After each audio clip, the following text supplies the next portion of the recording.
robot submarino de alta profundidad descendió hasta los 600 metros y su cámara enfocó unas construcciones oscuras en mitad de la nada. En la soledad del abismo se estaba produciendo un encuentro histórico e incomprensible. Estructuras milimétricamente cortadas, pasadizos, túneles e incluso templos con diversos símbolos surgían como fantasmas en un lugar donde oficialmente nunca pudieron vivir seres humanos. El enclave, envuelto en secretismo hasta hoy, ha sido bautizado por los científicos como Ciudad Mega.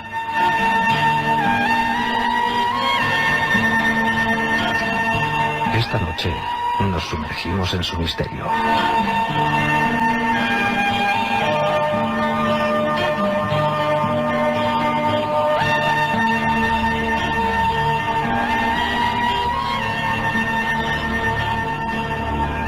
10:32 minutos, esto ya es Milenio 3, ya se han apagado todas las luces del Estudio 1 de la cadena SER, aquí en Madrid, para toda España y para todo el mundo.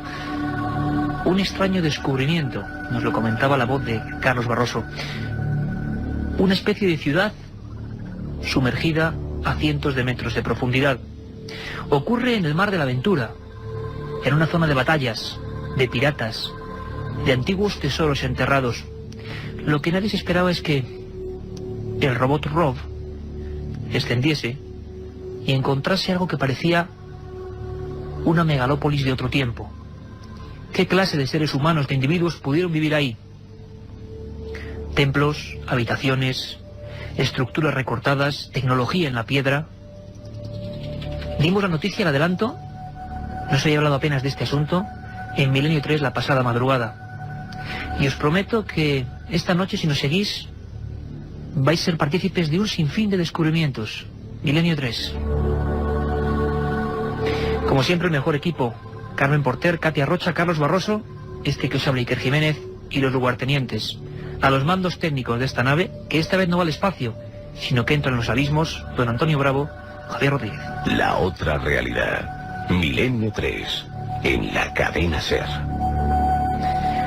Tengo a mi lado a Nacho Ares, compañero de este equipo, director de la más prestigiosa publicación arqueológica de este país, Revista de Arqueología. Nacho, buenas noches. Buenas noches, Iker. ¿Cómo se queda uno con una noticia de este tipo? Pues la verdad es que sorprendido, porque no son muy comunes este tipo de noticias. Siempre que nos hablan de ciudades perdidas, quizás nos vamos un poco a las frondosas selvas del Amazonas en América, pero todo aquello relacionado con la arqueología submarina, con los misterios que están todavía imbuidos en el mundo de los océanos, quizás es algo de las cosas más enigmáticas desde el punto de vista histórico y llama muchísimo la atención. Además, como tendremos oportunidad a lo largo de estos minutos, no es el primer caso que aparecen ruinas sumergidas en algún lugar del planeta. Y Nacho trae los datos, los apuntes. No mienten aquellos que dicen que conocemos menos los abismos que el propio cosmos, que el espacio. Hace poco hablábamos de criaturas submarinas con científicos, criaturas como el calamar gigante, extraños peces desaparecidos que de repente vuelven a aparecer. Da la impresión de que esa frontera de la presión, de la falta de oxígeno, es todavía la última gran frontera y que no conocemos absolutamente nada. Muy cerca de Guanacavives, un nombre casi impronunciable, en la conexión hacia la península de Yucatán desde Cuba, ese equipo, un equipo de científicos, el proyecto Exploramar, para que os hagáis una idea, no científicos cualquiera, esta gente con la que vamos a hablar hoy, en primicia, son los que descubrieron el buque Maine, el célebre barco que inició la guerra entre España y Estados Unidos por la colonia cubana. Esta empresa que ellos dirigen, la Advanced Digital Communication, bueno, pues es un grupo de científicos, de arqueólogos, de geólogos, que son de los pocos autorizados por Fidel Castro para explorar sus fondos submarinos. Lo que nadie se imaginaba era la sorpresa. Una ciudad. Muchos han empezado a pensar, a imaginar historias antiguas, leyendas, la Atlántida, pueblos sumergidos, quién sabe. Ahora tenemos una noticia de primera magnitud y contada como siempre por Milenio 3. Tengo en las manos un libro magnífico de lo que vamos a hablar, va conectado totalmente con esta historia. El archivo del misterio, la historia perdida. Nacho Ares, nuestro compañero, amigo y gran profesional, hay que dejarlo así de claro. Enigmas que el tiempo y los hombres ocultaron. 30 historias como estas que Nacho ha recogido y que luego vamos a ver su similitud. Y en Cadena SER Málaga tenemos a otro compañero, el compañero por el que hablamos de esto, el reportero, el corresponsal que descubrió esta historia, que nos la trajo de Cuba, que acaba prácticamente de llegar a España y que ya el pasado domingo nos adelantaba un par de pinceladas. Don Luis Mariano Fernández, compañero, buenas noches. Buenas noches, Iker, Carmen, Nacho y a todos los amigos oyentes de Milenio 3 desde los estudios centrales de la Cadena SER en Málaga. Pues ahí estamos, Cadena SER Málaga, Cadena SER Madrid, todas las emisoras ahora mismo pendientes y que abran bien los oídos, porque ha habido auténtico misterio. Nacho, Luis, si os parece, antes que nada vamos a conectar con nuestro corresponsal en Cuba, ya para trazar un paralelismo que nos lleva de océano a océano, Mauricio Vicent, porque tiene todas las últimas noticias para que mucha gente que se incorpora ahora mismo sepa de qué estamos hablando, qué se ha descubierto, qué clase de ciudad sumergida que puede cambiar el rumbo de la historia se está descubriendo o los robots o las cámaras de profundidad están analizando. Escuchamos desde Cuba a Mauricio Vicent. Una Atlántida en pleno Caribe, aunque parezca increíble, la idea no es descabellada, sobre todo después de que un grupo de investigadores haya descubierto unas estructuras de piedras simétricas sumergidas a 600 metros de profundidad muy cerca de las costas de Cuba. Según los investigadores, estas estructuras asemejan ser restos de calles, pirámides y edificios y pudieron ser construidos hace unos 6.000 años. El descubrimiento fue hecho en el año 2000 y ahora un equipo integrado por científicos de varios países planea investigar los fondos marinos con un robot submarino frente a la península de Guanacabibes en el occidente de Cuba. Imágenes de dichos fondos tomadas hace un año confirmaron la presencia de bloques grandes de granito en formaciones circulares y perpendiculares. La mayoría, de entre 2 y 5 metros de longitud, estaban al descubierto y podían apreciarse sobre los bloques marcas que parecían dibujos. Este intrigante descubrimiento ha alentado la hipótesis de que Cuba pudo haber estado unida al continente americano mediante una franja de tierra hasta la península de Yucatán. Según los investigadores, es posible que nos encontremos ante una ciudad sumergida del periodo preclásico que pudiera haber estado poblada por una civilización avanzada similar a la de Teotihuacán, en México.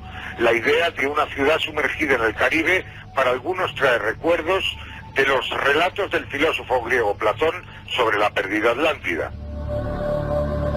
La perdida Atlántida, ni más ni menos. A veces parece que las leyendas se convierten en realidad, en una realidad que ha surgido en teletipos. El periódico Juventud Rebelde de Cuba fue el primero que dio la noticia. Sin embargo, National Geographic quería hacer una expedición. Parece que hay cierto secretismo en toda esta historia. No sabemos cómo en Europa no ha tenido mayor eco.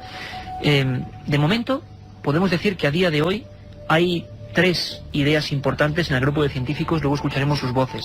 Primero, que este descubrimiento sean estructuras naturales extraordinarias que no tienen relación con los seres humanos. Es decir, una formación realmente precisa de la naturaleza que ha generado eso, muy difícil. La segunda hipótesis serían estructuras megalíticas, gigantescas, naturales, pero modificadas por seres humanos, seres inteligentes, no sabemos quién. Y la tercera, que son construcciones creadas por seres de los que no sabemos absolutamente nada, quizá personas antiguas, hablaremos luego con Nacho mucho de eso, civilizaciones de las que no conocemos mucho, pero que alcanzaron un gran nivel tecnológico. Daría para muchos programas esto de tecnología en la antigüedad. Luis Mariano, cuando tú estás en Cuba, has estado apenas hace unos días, 10 días de investigaciones, nos traías la noticia fresca, con un trabajo encomiable. ¿Qué te encuentras? ¿Cómo están los científicos? Antes de pasar a lo que piensan y sus declaraciones, ¿cómo te los encuentras? ¿Encuentras a un equipo realmente impactado por el descubrimiento? ¿Qué pasa, Luis? Pues realmente sí, sobre todo cuando estuve hablando con Manuel Iturralde, el geólogo número 1, considerado geólogo número 1 de La Habana, en Cuba, y él pues me ponía en antecedentes de toda esta increíble historia. Es más, como ya adelantaba la semana pasada en el programa Milenio 3, yo tuve la suerte y providencialmente yo me traje las imágenes de esta cámara submarina, imágenes y grabaciones de vídeo que están siendo actualmente analizadas por el Centro de Arqueología Marina y Antropología de la Academia Cubana de Ciencias. ¿Qué se ve? ¿Qué se ven en esas imágenes? En las imágenes se ven perfectamente directamente bloques que tienen unas dimensiones gigantescas, pues alcanzando por lo menos los 5 metros de altura y varias toneladas de peso. Eso es lo que se aprecia en las imágenes. Se ha constatado que las piedras fueron cortadas, talladas y pulidas para encajar unas con otras y formar estructuras mayores. Pero el escándalo, o la perplejidad, la extrañeza fue cuando yo me encontraba inscripciones, imágenes, dibujos en esos monolitos, como Paulina Zelinsky, su descubridora, así le llamaba. Sobre las inscripciones, bueno, pues que son abundantes y que se encuentran prácticamente en todas partes del yacimiento, también han aparecido, como decía, símbolos y dibujos cuyo significado pues se desconoce. Lo curioso, Iker, Nacho y Carmen, es que estos símbolos son muy parecidos a los que nos podemos encontrar en los jeroglíficos egipcios. Es tremenda la historia. Caramba, Mariano.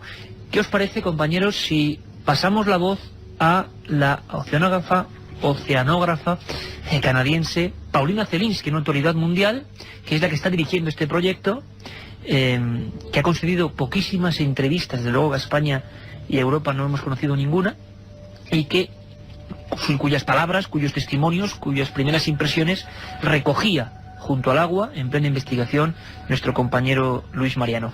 Vamos a escuchar a Paulina Zelinsky, esta autoridad, como decimos, rememorar además con bastante intensidad ese primer momento, cómo bajan los robots, no esperan encontrarse nada, estaban viendo una especie de protuberancias de arena y de repente se encuentran con algo inesperado. Cuando de pronto nos vimos en nuestros mapas apariencia de unas estructuras muy simétricas y como si fueran trazadas por hombre, dentro de esta área tan limpia de arena sílice, nos fuimos totalmente asustados, porque al principio pensamos que quizás es una instalación de Estados Unidos o de otro poder mundial muy grande que pudo construir unos cuadros de estructuras en área totalmente desierta. Sí, Mariano, ¿queréis comentarnos algo? Yo quería comentar que recordemos que Paulina Zelinsky es la autora del descubrimiento, que es ingeniera oceánica, una experta soviética que durante la Guerra Fría se dedicó a la construcción de bases secretas de submarinos y que en la actualidad trabaja realizando obras de ingeniería civil y topografía del lecho oceánico. Ella me comentaba que estaba convencida, porque al preguntarle sobre el origen de la posible teoría de la Atlántica, ella estaba convencida de que estos restos arqueológicos pertenecen a la antigua civilización olmeca. Los olmecas, como bien sabéis, y Nacho sobre todo, tienen un origen desconocido y por tanto muy antiguo. Todos los arqueólogos hablan de más de 3.500 años de antigüedad, y ella habla de Atlanticú. Esto podría ser un sucedáneo de la Atlántida, como posible teoría de trabajo para explicar esta impresionante ciudad sumergida. Se habla incluso, Mariano, de hasta 6.000 años. Vamos a hacer una pequeña pausa. 6.000 años, construcciones submarinas, la voz de los científicos, la arqueología aquí presente, la investigación. Vamos a hacer una pequeña pausa, no os lo perdáis, porque hay descubrimientos reveladores. Un viaje en busca del misterio. Milenio 3, en la SER. Si quieres viajar a lo desconocido, no dejes de leer El Archivo del Misterio de Iker Jiménez en los libros del tercer milenio. Colección El Archivo del Misterio de Iker Jiménez, publicado por Editorial Edad. Próximos títulos ya a la venta: La Sábana Santa de Carmen Porter, Casas Encantadas de Francisco Contreras, El Secreto de la Gran Pirámide de Manuel Delgado y Vampiros de Miguel Gómez Aracil. Milenio 3, con Iker Jiménez, en la cadena SER. 11 menos cuarto de la noche, sabéis que hay una segunda edición de 3 a 4 de Milenio 3 con un sinfín de cosas, e importante, hemos recibido, como siempre, un montón de mails, regalos, cómics, agradecimiento para todo el mundo, personas incluso que han recreado en dibujos maravillosas obras de arte, algunos casos de los que aquí hablamos. Todo eso le damos respuesta en la segunda hora, con un montón de cosas, ¿verdad, Carmen? Buenas noches, Iker. Pues sí, esta madrugada hablaremos con el investigador Cristian Rifo, que nos contará los últimos avistamientos ovni que se están produciendo en Chile y el ataque hace tan solo 2 días de un extraño ser que ha desangrado y mutilado a numerosas gallinas. Y como bien decía Iker, daremos buena cuenta de las preguntas que nuestros oyentes nos remitan a milenio3@cadenaser.com y las secciones, los viajes de Carlos Barroso, las leyendas urbanas de Katia Rocha, nuestro informativo y muchas más cosas. cosas. Muchas más cosas, un montón de información, además en Chile, noticias de última hora, y allí, desde la región séptima, donde las personas están uniéndose en batidas, escopeta en ristre contra un misterioso ser, según cuenta la prensa chilena, ahí vamos a tener a Cristian Rifo, corresponsal de este programa en Chile. Ahora continuamos con el misterio. Nacho Ores, autor de La historia perdida, lo tengo aquí entre las manos, El archivo del misterio, editorial Edad, un libro impresionante. Tú ya cuentas en este libro, dejas entrever algunas cosas. Dos preguntas primero, Nacho. ¿6.000 años es posible? Y la segunda, Luis Mariano nos hablaba de símbolos parecidos a los del antiguo Egipto, y tú hablas de egipcios en América, precisamente, o restos de ellos o indicios. Sí, la verdad es que quizás el problema cronológico... Pura herejía, por cierto, pura herejía. Pura herejía, efectivamente, como bien dice Siker. El problema cronológico en muchos casos, quizás a algunos investigadores les hace pensar en descubrimientos como este, en la posibilidad de la existencia de la Atlántida. Hay que pensar que el único testimonio que nosotros contamos de la existencia de este mítico continente es a través de Platón, de los diálogos del Critias y del Timeo, en donde habla una serie de alusiones bastante mínimas de este continente, y nos da a entender, por lo menos desde mi punto de vista, que si bien es cierto, no podemos creer en la existencia de un continente mítico, de un continente súper avanzado, tal y como muchos han creído pensar, sí que algo debía de haber en los griegos del siglo V a.C., algo que les hacía recordar a una civilización, a una cultura, para ellos, hay que pensar que Platón, como digo, es del siglo V a.C., algo avanzado, algo muy avanzado para lo que sería la mentalidad de un griego de esta época. Y como él comentaba en alguno de los pasajes del Critias y Timeo, que esta civilización mítica se encontraba más allá de las columnas de Hércules, posiblemente lo que es hoy el estrecho de Gibraltar. Muchos han localizado la existencia de la Atlántida en algún lugar del océano Atlántico, ¿no? A finales de los años 60, cuando apareció las ruinas muy parecidas a las que hoy aparecen en Cuba, en Bimini, en las Bahamas, un poco más al norte, cerca de Florida, algunos apuntaron la posibilidad de que estos fueran restos de la Atlántida, ¿no? Pero este tipo de descubrimientos es quizás lo que nos hacen ahondar un poco en la esencia del misterio, ¿no? Hay infinidad de culturas de la antigüedad, infinidad de civilizaciones que vivieron hace miles de años, como los olmecas, como los mayas, como los egipcios, que precisamente no tienen un origen realmente todavía delimitado desde el punto de vista arqueológico, desde el punto de vista histórico. Hay infinidad de teorías. Sí, pero Nacho, me gustaría apuntar un dato importante a la audiencia y por supuesto a vosotros también, y es que Paulina Zelinsky, ella está colaborando con el Departamento de Antropología de un importantísimo museo mexicano, y ella, al mostrar las imágenes obtenidas de estas ruinas, pues los expertos pudieron verificar de que se trataban realmente de ruinas con motivos olmecas. ¿Pero qué sabemos realmente, Nacho, de los olmecas? Pues muy poco, la verdad es que es muy poco. O sea, no solamente de los olmecas, sino también de los mayas, aztecas. Son una serie de culturas que aparecen en una época problemática hace 2.000, 3.000 años en todo lo que es la región mesoamericana, y cuyo origen, al estar solapadas unas encima de otras, es muy difícil de entrever, ¿no? De conocer. También quería comentar que, por ejemplo, cuando la primera vez que tuve noticia de la existencia de esta ciudad mega, tal y como han hablado los investigadores, me vino a la memoria el descubrimiento también de otras ciudades, de otros casos, ¿no? Un momento, Nacho, solo porque hay dos casos interesantísimos que tú tienes, que recoges en tus investigaciones y en los libros que estamos comentando, pero antes me gustaría, para que la gente vea cómo se siente una científica de este calibre, Paulina Zelinsky, en el momento en que ve esas ruinas, en el momento en que baja y observa algo que nunca en su vida había visto. Frente a frente la ciencia con lo desconocido. Cuando pensaban que solo había arena, arenisca, se encuentran con lo siguiente. Vamos a escuchar a Paulina Zelinsky. Hay unas estructuras gigantescas, construidas de piedras muy largas, muy grandes, de formas geométricas perfectas, como si fueran cortadas, y instaladas una sobre otra, con una perfección que yo creo que día hoy no podemos hacerlo. Una perfección con la que hoy creen que no podemos hacerlo. Nacho, ¿queréis apuntar algo? Sí, antes quería comentar un detalle bastante curioso. A finales de los años 80, comienzos de los 90, aparece al sur de Japón la presencia de una ciudad también de características similares, ¿no? En Yonaguni, muy cerquita de Okinawa, este archipiélago del sur de Japón. En aquel caso eran plataformas piramidales, grandes esplanadas, grandes, también había la posibilidad, los investigadores japoneses decían, de la existencia de grandes avenidas, etcétera, ¿no? Pero quizás la virtud de este nuevo descubrimiento en Cuba, lo que desde mi punto de vista lo hace muchísimo más interesante de lo de Yonaguni, es precisamente, como comentaba ahora la oceanógrafa, la existencia de bloques individuales, es decir, pequeños, entre comillas, bloques de varias toneladas de peso, de entre 2 y 5 metros, algo que no sucedía en aquel descubrimiento en Japón, ¿no? Donde los geólogos demostraron al final que era una especie de estructura de placas originado de forma natural por la erosión producida, bueno, pues el agua, las esponjas, corales, etcétera, ¿no? Y que, entre comillas, había dado la casualidad de generar ese tipo de aparentes avenidas, aparentes monumentos piramidales.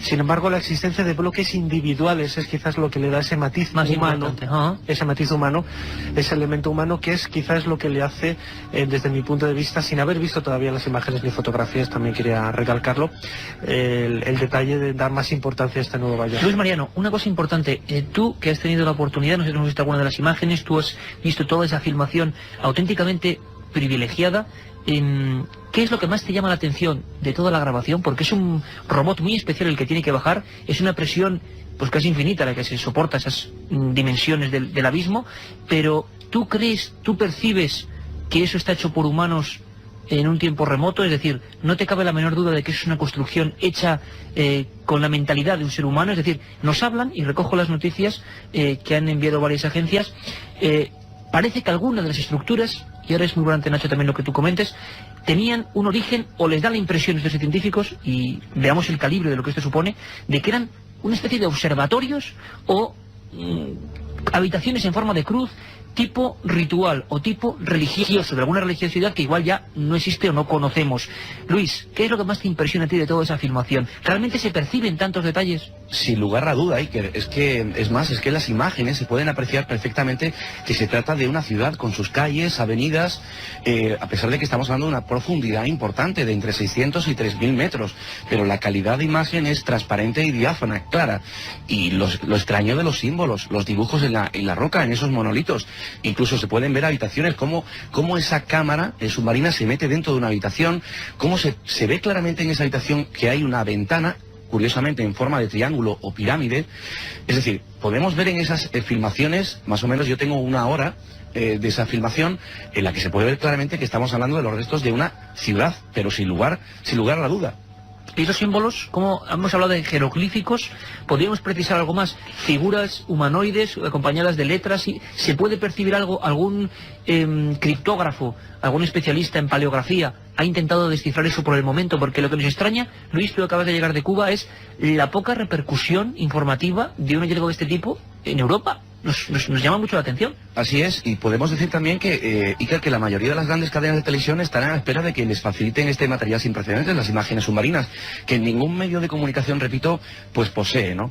Lo que sí te puedo decir, y además es otro dato importante para Nacho, es que Paulina Selinsky me enseñó en su domicilio una fotografía de este importante museo mexicano, en la que se ven figuras, bustos, por decirlo de alguna manera, con ese tocado egipcio.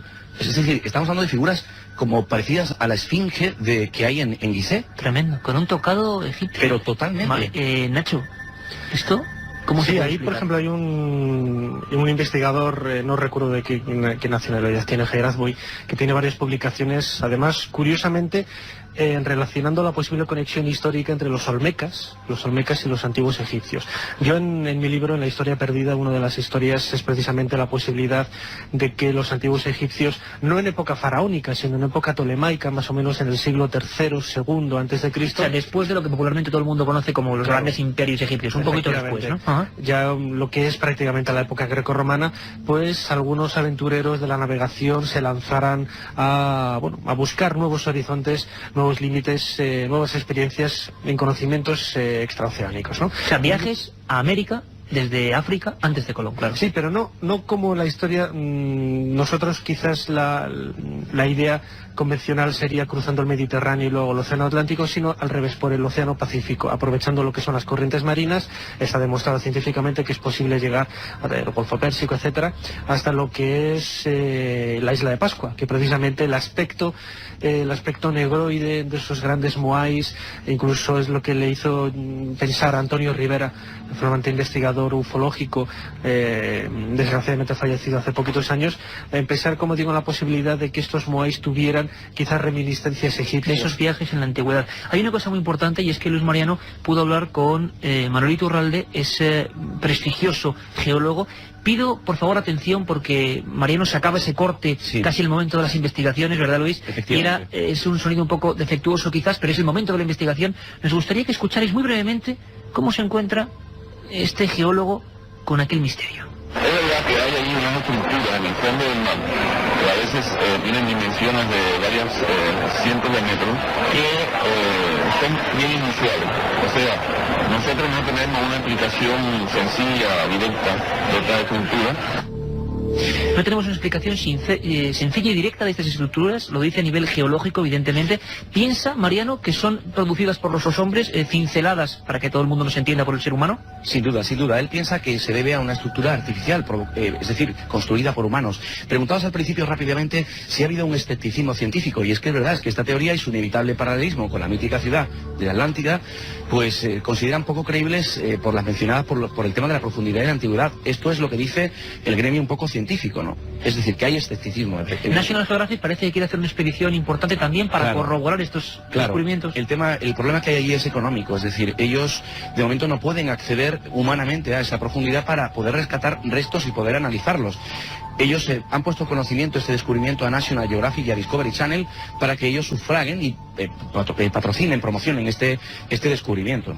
Nacho Ares, quizá la clave está en esos símbolos. Tú nos hablas en la historia perdida de otros muchos casos, hablaremos de la máquina antiquitera, hablaremos de tecnología aparente de antes de Cristo, recuperada en antiguos pecios, en antiguos navíos, por ejemplo esta pieza que es un auténtico mecanismo que se conserva en el Museo Arqueológico de Atenas.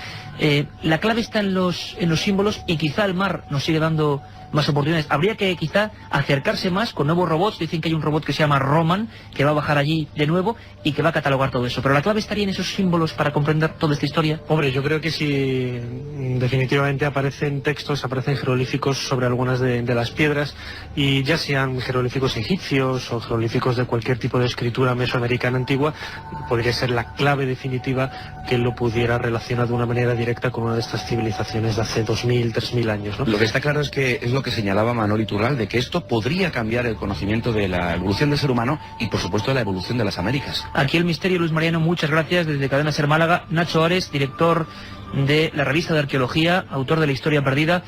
Lo que está claro es que ha habido un halo de secretismo que quizá algún día se rompa, ¿verdad, Nacho? Ojalá esto deje de ser herético y esto salga a la luz. Parece mentira que no conozcamos en primera plana en los periódicos hallazgos como este.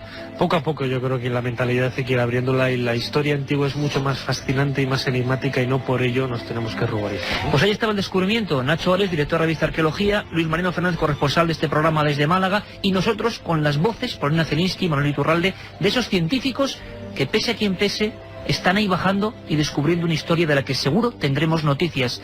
La mítica Atlántida, ¿vivieron seres humanos a esa profundidad? ¿Hubo viajes a América antes de Colón? Bueno, preguntas se quedan ahí. Ahora os dejamos con los vídeos informativos de la cadena SER y con nuestro compañero Javier Manzano. Nos vemos de 3 a 4. Un viaje en busca del misterio. Milenio 3, en SER.